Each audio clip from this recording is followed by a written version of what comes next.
आज मैं आप लोगों से शेयर करूंगी रेशेदार दलीम की रेसिपी। आज से पहले ऐसी टिप्स एंड ट्रिक्स आपसे किसी ने शेयर नहीं की होंगी।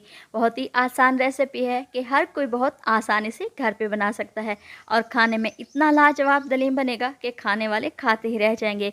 बिस्मिल्लाहिर्रहमानिर्रहीम। अस्सलाम वालेकुम। लाखों करोड़ों दरूद सलाम नबी करीम सल्लल्लाहु अलैहि वसल्लम पर और उनकी आल पर। मैं हूँ अनाबिया और वेलकम करती हूँ आपको अपने यूट्यूब चैनल चटखारे पकवान में। आज आपसे शेयर करूंगी दलीम की परफेक्ट रेसिपी। आप इसको खिचड़ा या फिर दलीम भी कह सकते हैं। परफेक्ट तरीके से आपको दलीम बनाना सिखाऊंगी। रेसिपी को आप लोग ने एंड तक देखना है। अगर वीडियो अच्छी लगे तो लाइक भी कर दिया करें और अपनी फैमिली और फ्रेंड्स में भी शेयर किया करें। तो चलते हैं हम अपने किचन में और अपनी ये आज की मज़ेदार सी रेसिपी बनाना स्टार्ट करते हैं।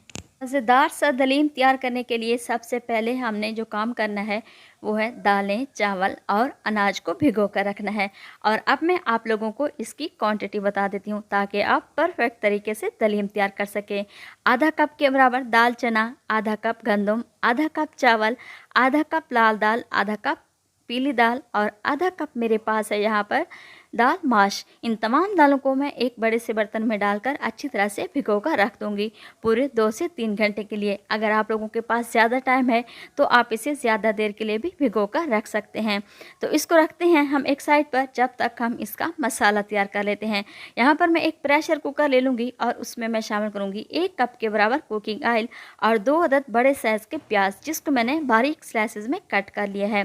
प्याज शामिल करने के बाद मैं इसको अच्छी तरह से फ्राई कर लूँगी और प्याज मैं यहाँ पर एक साथ ही फ्राई कर रही हूँ। आधे प्याज मैं निकाल कर प्लेट में रख दूंगी जिसका इस्तेमाल हम बाद में करेंगे। प्याज को मैं अच्छी तरह से ब्राउन कर लूँगी। ये देखिए माशाल्लाह से हमारे प्याज अच्छी तरीके से ब्राउन हो चुके हैं और अब मैं चूल्हे को बंद कर दूंगी ताकि हमारे प्याज का कलर ज़्यादा डार्क ना हो जाए। अब इसमें से मैं आधे प्याज निकाल कर एक प्लेट में रखूँगी जिसका इस्तेमाल हम बाद में करेंगे और बचे हुए प्याज में मैं कुछ स्पाइसेस का इस्तेमाल करूँगी। ये देखिए माशाल्लाह से मैंने प्याज आधे निकाल कर रख दिए हैं और अब मैं इसी ही प्याज में शामिल करूँगी 1 चम्मच के बराबर फ्रेश अदरक और लहसुन का पेस्ट। अदरक और लहसुन का पेस्ट शामिल करने के बाद मैं इसकी अच्छी तरह से भुनाई कर लूँगी ताकि इसका कच्चापन ख़त्म हो जाए। अदरक और लहसुन का पेस्ट आप लोगों ने फ्रेश ही इस्तेमाल करना है, इसका टेस्ट और भी बढ़ जाएगा हमारे दलीम का। ये देखिए मैंने इसकी अच्छी तरह से भुनाई कर ली है और अब मैं इसमें शामिल करूंगी 1 चम्मच के बराबर सफ़ेद ज़ीरा और 2 अदद तेज़ पत्ते। इससे जो गोश्त की महक होती है वो ख़त्म हो जाएगी। अब मैं इनको अच्छी तरह से भून लूँगी और अब मैं इसमें शामिल करूँगी बीफ है यहाँ पर मेरे पास 3 पाव के बराबर और बोनलेस है जिसको मैंने अच्छी तरह से धो लिया था। और अब मैं इसकी अच्छी तरह से भुनाई कर लूँगी। जैसे जैसे आप इसकी भुनाई करते जाएंगे पिंक से इसका वाइट कलर होता जाएगा। आप लोगों ने इसकी अच्छी तरह से भुनाई कर लेनी है। जितनी आप इसकी अच्छी तरह से भुनाई करेंगे हमारा ये दलीम बहुत ही मज़ेदार और बहुत ही टेस्टी तैयार होगा। ये देखिए मैंने इसकी अच्छी तरीके से भुनाई कर ली है और अब मैं इसमें कुछ स्पाइसेस का इस्तेमाल करूँगी। आधा चम्मच के बराबर मैं इसमें नमक शामिल करूँगी, आधा चम्मच लाल मिर्च का पाउडर, आधा चम्मच खुश्क धनिया, आधा चम्मच मोटी कुटी हुई लाल मिर्च, 1/4 चम्मच हल्दी और 1/4 चम्मच मैं इसमें गरम मसाला शामिल करूँगी। बस यही मसाले शामिल करने हैं। इन तमाम मसालों को शामिल करने के बाद मैं इसकी अच्छी तरह से भुनाई कर लूँगी। साथ साथ मैं इसमें शामिल करूँगी 1 कप के बराबर दही। दही को आप लोगों ने अच्छी तरह से फेंट कर ही इस्तेमाल करना है। अब मैं इसकी अच्छी तरह से भुनाई करूँगी ताकि दही का पानी भी खुश्क हो जाए और हमारे ये तमाम मसाले भी इसमें अच्छी तरह से मिक्स हो जाएं। अगर आप लोग मेरे चैनल पर नए हैं तो प्लीज़ आप मेरे चैनल को सब्सक्राइब करें और बेल आइकन को भी प्रेस करना ना भूलिएगा ताकि मेरी हर आने वाली वीडियो आप लोगों तक सबसे पहले पहुंचती रहे। ये देखिए माशाल्लाह से गोश्त की मैंने अच्छे तरीके से भुनाई कर ली है और ऑयल भी ऊपर आ चुका है, दही का पानी भी खुश्क हो चुका है।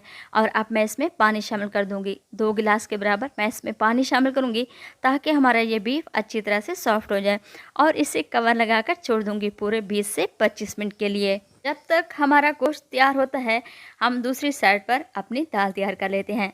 दूसरी साइड पर मैं एक और प्रेशर कुकर ले लूँगी और उसमें मैं ये दाल शामिल कर दूँगी। ये देखिए माशाल्लाह से हमारी दाल अच्छी तरीके से फूल चुकी है और अब मैं ये दाल प्रेशर कुकर में शामिल करूँगी और इसमें मैं 1.5 गिलास के बराबर पानी शामिल कर दूँगी। पानी शामिल करने के बाद मैं इसमें 1/4 चम्मच नमक और 1/4 चम्मच हल्दी शामिल करूँगी ताकि इसका कलर अच्छा आए। हल्दी शामिल करने के बाद मैं इसको कवर लगाकर छोड़ दूँगी ताकि हमारी ये दाल अच्छी तरह से सॉफ्ट हो जाए। ये देखिए मैंने इसमें नमक और हल्दी भी शामिल कर दिया है। अगर आप चाहें तो इसमें 1 चम्मच के बराबर कुकिंग ऑयल भी शामिल कर सकते हैं और अब मैं इसे कवर लगाकर छोड़ दूँगी ताकि ये दाल अच्छी तरह से सॉफ्ट हो जाए। जब तक हम अपने बीफ को चेक कर लेते हैं। ये देखिए माशाल्लाह से हमारा बीफ अच्छे तरीके से सॉफ्ट हो चुका है और पूरे 25 मिनट गुजरने के बाद अब मैं आप लोगों को चेक करवाती हूँ। बिल्कुल मक्खन की तरह नरम और मुलायम हमारा बीफ तैयार हो चुका है। तो हम इसको एक प्लेट में निकाल कर ठंडा होने के लिए रख देंगे। अगर आप चाहें तो इसको हाथों की मदद से छोटे टुकड़ों में क्रश भी कर सकते हैं। अगर आप चाहें तो इसे दौरी डंडी में भी डालकर अच्छे तरीके से तैयार कर सकते हैं। ये देखिए हमारी दाल भी अच्छे तरीके से तैयार हो चुकी है और अब मैं बीफ वाले पानी में यही दाल शामिल कर दूंगी ताकि हमारी ये दाल अच्छी तरह से सॉफ्ट भी हो जाए और बीफ वाले पानी में भी अच्छे तरीके से मिक्स हो जाए। अब आप लोगों को इसमें और स्पाइसेस डालने की ज़रूरत नहीं है क्योंकि मैंने पहले इसमें स्पाइसेस का इस्तेमाल किया हुआ है। अब मैं इसको अच्छी तरह से मिक्स करूंगी और इसे कवर लगाकर छोड़ दूंगी ताकि ये दाल हमारी तैयार हो सके। जब तक हम अपना बीफ तैयार कर लेते हैं। दूसरी साइड पर मैंने दौरी डंडी ले ली है और इसमें मैं ये बीफ शामिल कर दूँगी और इसको अच्छी तरह से क्रश कर लूँगी।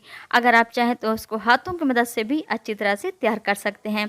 अगर आप लोगों को मेरी ये वीडियो पसंद आए तो प्लीज़ आप लोग मेरी ये वीडियो अपनी फैमिली और फ्रेंड्स में भी शेयर किया करें और चटखारे पकवान को भी सब्सक्राइब कर लिया करें और मुझे कमेंट्स बॉक्स में भी बताया करें कि आप लोगों को मेरी ये वीडियो कैसी लगी। ये देखिए माशाल्लाह से हमारे बीफ अच्छे तरीके से मैंने इसको क्रश कर लिया है। ये देखिए और जो बचा हुआ है उसको भी मैं बिल्कुल इसी तरीके से तैयार कर लूँगी और आप लोगों ने भी मेरी इस रेसिपी को ज़रूर ट्राई करना है। इंशाल्लाह आप लोगों को मेरी ये रेसिपी ज़रूर पसंद आएगी।